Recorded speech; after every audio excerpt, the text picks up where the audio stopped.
할렐루야. 아멘. 오늘 또 성령 기도회에 오신 여러분들을 주님의 이름으로 환영하고 축복합니다. 여러분들 이 자리에 나올 때 어떤 마음을 가지고 오셨습니까? 혹시 내가 가스불은 껐나? 보일러는 껐나? 아니면 오늘 마치고 어떤 맛있는 야식을 시켜 먹을까? 이런 생각을 하고 아마 다양한 또 생각들을 하고 오셨을 겁니다. 하지만 우리가 돌아갈 때에는 정말 하나님께서 주시는 그 말씀 가지고 오늘 하루를 살아내었고 또 내일을 소망하며 또 믿음으로 나아가는 동일한 마음이 될 줄로 믿습니다. 그 믿음 가지고 오늘도 말씀을 통하여서 살아계신 하나님을 우리의 삶을 통하여서 드러내는 우리 모두가 될 수 있기를 주님의 이름으로 간절히 축복합니다. 오늘 말씀의 제목은 나를 사랑하는 하나님은 이라는 제목입니다. 창세기 1장은 바로 하나님의 창조의 이야기로 시작합니다. 이 창조의 이야기에는 하나님의 사랑이 여러 가지 방식으로 담겨져 있습니다. 그 사랑을 통해 나를 사랑하시는 하나님이 어떤 분이며 내가 이 시간 누구에게 기도하고 나를 이 땅에 보내어 주신 그 목적이 무엇인지 크신 하나님을 발견하며 우리의 믿음의 성장이 있기를 소망합니다. 아멘.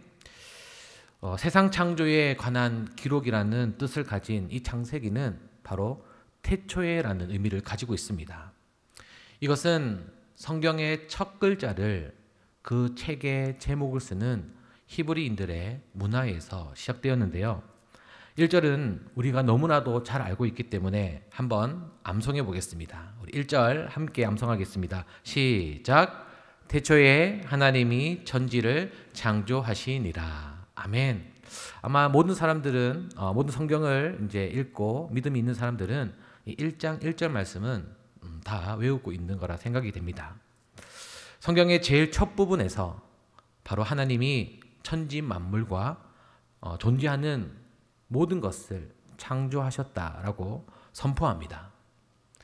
우리가 살아가는 이 현대 사회가 원하는 것은 설명이고 설득되고 납득되면은 믿을 것처럼 생각하는 시대입니다.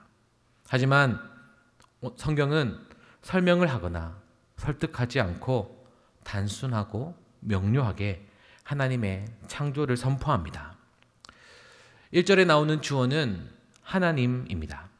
그런데 이 단어를 히브리어 성경에는 장엄 복수의 형태로 적어져 있습니다. 하나님이 너무 광대하시고 존귀하기에 감히 단수로는 표현하지 못하고 복수형으로 표현한 것입니다. 쓰인 단어는 장언 복수이나 대상은 단수형입니다. 그만큼 하나님에 대한 개념이 현대인이 생각할 수 없는 그런 신의 개념이라는 것입니다. 하나님은 인간의 지식과 논리로 이해되고 해석할 수 있는 분이 아닙니다. 아무것도 없는 것에서 하나님이 만물을 지으셨습니다. 장원복수를 쓸 수밖에 없었던 창조주 하나님을 우리 사고방식으로 그리고 우리의 생각으로 끌어내리고 내 논리와 경험 안에 하나님을 제한시키는 것은 아주 잘못된 신앙입니다. 사고의 틀을 깨고 하나님께 굴복하고 믿음으로 반응해야 하는 것입니다. 설득되지는 않으나 정말 계시고 그리고 이 시간에 행하고 계시며 이 모든 것을 창조하신 하나님 앞에 믿음으로 반응하여서 결단하는 믿음을 소유하시기를 소망합니다. 아멘. 그래서 한번 따라하겠습니다. 나를 사랑하는 하나님은 크신 분입니다. 아멘. 성경은 설명하고 설득시키려 하지 않습니다. 성경을 열자마자 가장 맨 처음에 인격적으로 초월적인 하나님이 계신 것을 전제하고 하나님이 하신 이 위대한 일을 성경은 선포하고 있습니다.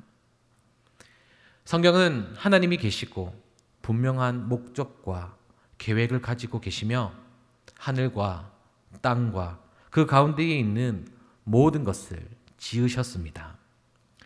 세상이 하나님의 활동 무대이며 역사의 무대에서 뒷전에 계신 하나님이 아니라 사람들의 삶에 개입하시고 찾아오시며 그리고 행동하시고 활동하신다는 것을 말씀합니다.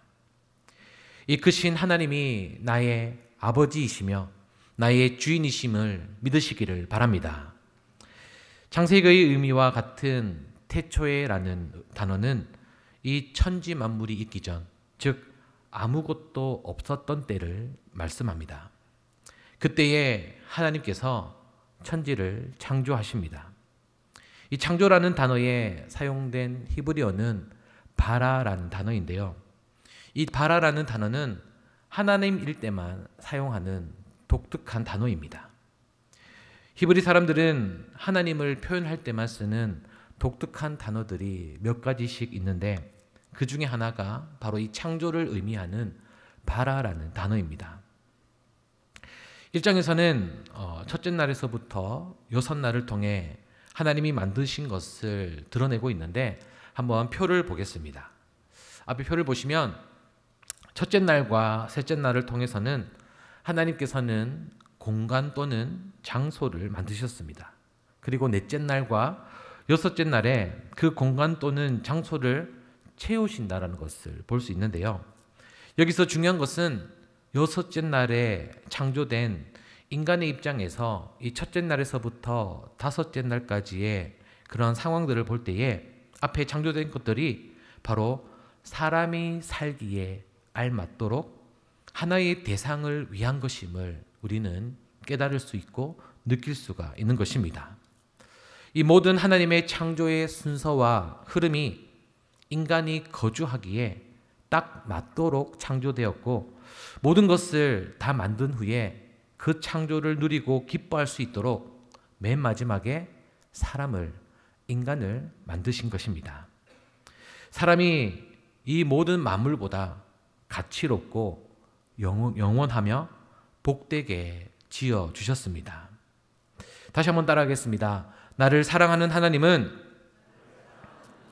선하신 분입니다. 아멘. 하나님께서는 천지와 그 안에 있는 모든 것을 창조하시고 그 모든 것을 보시며 좋았다라고 말씀하십니다. 이것은 하나님이 창조하신 모든 것이 완전하고 선하며 사람을 포함한 모든 피조물이 바로 그에 대한 하나님이 그 만드신 것에 대한 깊은 사랑과 만족을 나타내십니다. 이런 하나님께 우리는 창조의 선함을 인정하며 감사로 나아가야 합니다. 하나님께서 창조하신 이 모든 것이 좋다고 하신 것을 기억해야 하지만 우리의 삶에서 작은 것 하나하나에 감사하는 마음을 가질 수 있는 것입니다. 하나님은 사람을 하나님의 형상대로 창조하시고 남자와 여자를 창조하셨습니다. 이는 인간이 아주 특별한 존재이며 하나님의 사랑과 관심을 특별히 받는 존재라는 의미입니다. 하나님의 사랑과 관심을 통하여서 우리는 자신과 타인을 존중하고 사랑할 수가 있는 것입니다. 우리가 하나님의 형상대로 창조되었음을 기억하여서 자신을 소중히 여기는 만큼 타인을 존중하는 태도를 가질 수 있습니다. 오늘도 2절 말씀을 함께 보실까요? 여러분 2절을 보면 여러분은 어떤 것 같습니까? 무질서하고 뒤죽박죽이 된 것 같은 느낌도 있으나 이것을 히브리어 성경을 보면 그런 것이 아닌 것을 깨달을 수 있습니다. 바로 하나님이 본격적으로 세상을 창조하시기 전에 상태임을 말씀합니다. 그리고 2절 말씀에 땅이 혼돈하다라는 말은 악함이나 무질서함을 말하는 것이 아니라 보이는 형체나 모양이 만들어지지 않는 바로 아무것도 없는 그 상황을 말씀하고 있습니다. 그리고 공허 또한 아무것도 채워지지 않고 비어 있다라는 뜻입니다. 그렇게 아무것도 없는 비어있는 그 상황 가운데에 첫째 날에서 셋째 날에 이르기까지 형체와 모양을 갖추게 됩니다. 그리고 넷째 날과 여섯째 날에 공허를 그 짐승들과 식물과 물고기들로 채워가시는 과정이 이 창세기 1장 1절에서부터 또 2절까지의 말씀에 들어있는 것입니다. 그리고 2절 하반절에 하나님의 영이 수면 위에 운행하셨다라는 이 말은 닭이 알을 보호하고 지키기 위해 그 알들을 품는 행동을 의미하는 동사로서 해석됩니다. 창조 시작 전부터 하나님이 창조의 주체자로서 온 세상을 보호하고 감시하고 지키고 있는 모습을 보여줍니다. 바로 하나님의 영이 나를 지으셨다는 식의 표현이 2절에 하나님의 영이 수면 위에 운행하셨다. 그리고 하나님이 창조의 행위자로서의 모든 직접적인 창조에 하나님께서 모든 창조에 관여하셨다라는 것을 말씀합니다. 창조 자체는 하나님의 사역입니다. 동시에 삼위 하나님이 동일하게 역사하신 그 사역인 것을 우리는 깨달아야 하는 것입니다. 그리고 3절과 5절에 하나님께서 빛을 창조하십니다. 빛은 초속 30만 킬로미터를 갈 수 있는 아주 빠른 존재입니다. 지구둘레가 4만 킬로 정도이니까 1초에 지구를 7바퀴 반 정도 돌 수 있는 속도입니다. 근데 이 빛은 입자와 파동으로 되어져 있습니다. 하지만 우리는 그것들을 다 볼 수가 없습니다. 우리의 시력이 감당할 수 있는 정도만 빛을 만들어내는 그 색상들을 볼 수가 있습니다. 더 큰 파장을 가진 적외선이나 자외선 그리고 감마선 같은 것은 우리가 도저히 볼 수가 없습니다. 과학이 이렇게 발전해 가도 빛이 어떻게 발생하는지를 알아내는 과학자는 아무도 없습니다. 현대 우주과학은 엄청나게 긴 시간을 전제합니다. 원시적인 순간에 어떤 무언가가 있었다고만을 생각합니다. 그러나 하나님이 한순간에 빛이 생기게 하셨습니다. 이 사실이 과학적 이론보다 더 믿을만하고 탁월하며 과학의 이론을 초월하는 것을 우리는 깨달을 수 있습니다. 빛을 창조하신 하나님은 죄로 어두워진 우리 영혼 속에 생명과 구원의 빛을 비추어 주십니다. 진리의 복음으로 성령의 은혜로 빛을 비추어 줄 때에 우리의 마음의 속이 밝아집니다. 온 천지 만물이 흑암 가운데 있다가 빛이 만들어지자 모양들이 나타나기 시작하고 보이기 시작한 것처럼 하나님이 생명의 빛을 우리에게 비추기 시작할 때에 비로소 지혜가 생기고 깨닫는 은혜가 시작되는 것입니다. 바라옵기는 그 빛이 바로 우리 예수 그리스도이기 되기를 주님의 이름으로 축복합니다. 아멘. 줄 수밖에 없는 내 삶이었지만 정말 내 마음대로 살아가던 삶이었지만 그 십자가의 은혜를 깨닫는 그 순간 그리고 나를 향한 그 빛과 같은 그 사랑이 그 십자가의 모습을 통하여서 나의 심령을 울리고 또 하나님의 그 사랑이 느껴지던 그 순간이 우리 모두에게 있었지 않습니까? 바라옵기는 그 순간이 과거가 되지 않기를 소망합니다. 지금 이 시간도 빛이 우리에게 보이지 않지만 우리를 향해 비추고 있는 것처럼 성령 하나님께서 주시는 그 사랑의 은혜가 우리를 향해 있음을 믿으시기를 바랍니다. 그 사랑을 말미암아 우리가 세상을 이길 수 있고 또 살아갈 수 있는 힘이 우리 안에 있고 하나님을 향한 그 영원한 것을 바라볼 수 있는 소망이 우리 안에 있는 줄로 믿으시기를 바랍니다. 그렇게 할 때에 우리가 하나님 앞에 감사의 은혜로 돌려드릴 수 있고 또 그 사랑이 있기 때문에 나와 또 나 주변에 있는 이웃을 사랑할 수 있는 원동력이 되는 것입니다. 말씀을 맺겠습니다. 감마선이나 자외선이 눈에 보이지 않아서 없는 줄 알다가 어느 순간에 그 존재를 알고 나면 그것이 얼마나 귀한 일들을 많이 하고 있는지를 깨닫게 됩니다. 우리 주님의 사랑도 동일합니다. 주님의 크심과 주님의 사랑과 구원의 빛이 우리에게 비추어 오면서 우리는 정말 보아야 하는 것들을 보기 시작하는 은혜를 누리게 되는 것입니다. 땅에 붙어있는 수많은 무지와 허망한 것들을 내려놓게 되고 영원한 것을 바라보게 되는 것입니다.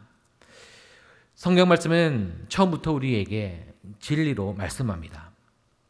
하나님이 어떤 분인지를 나타내며 구원의 빛을 비추어 실체와 본질을 보게 합니다. 공허하고 무가치한 일에 우리의 생각과 시간을 들이지 않고 세상을 창조하시고 오늘까지 우리 한 명 한 명을 인도하시는 하나님의 사랑을 깨달아 우리가 진정으로 의지하며 우리의 기도를 받으시는 분이 어떤 분인지를 깨닫으시기를 바랍니다. 오늘을 살아가는 우리 모두에게 이런 하나님의 사랑과 능력이 나를 통하여서 이 땅에 전해지는 축복의 통로가 될 수 있기를 주님의 이름으로 간절히 축복합니다. 아멘.